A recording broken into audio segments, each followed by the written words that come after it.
It's a disappointment that Magnus Carlsen is not playing in this match.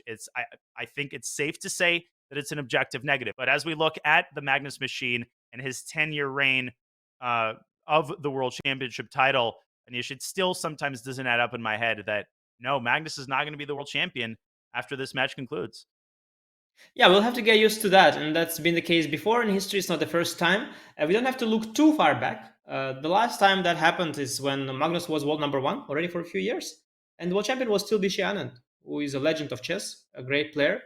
Certainly was the world number one at some point at various points probably in his career. But towards the end of his reign as world champion, Magnus was growing up, both in terms of his rating, but also literally growing up. He was quite early the party, and he was maturing as a player. And already it was clear by the time we speak year 2010, 11, 12, Vishy was the world champion. Magnus was the world number one, and everybody knew that, best player in the world, probably Magnus. He was winning most of the tournaments. He had by far a high rating.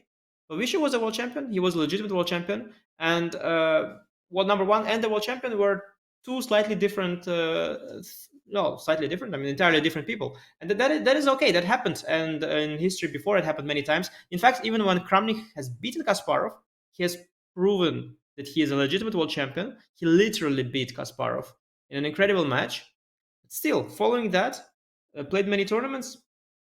Kasparov remained world number one. He won most of the tournaments. He was the best player in the world by all these objective metrics. But it was Kramnik who has beaten him and became the world champion. So such things occur in history. And we also had the case of Fischer, who walked away from chess entirely while being at the peak.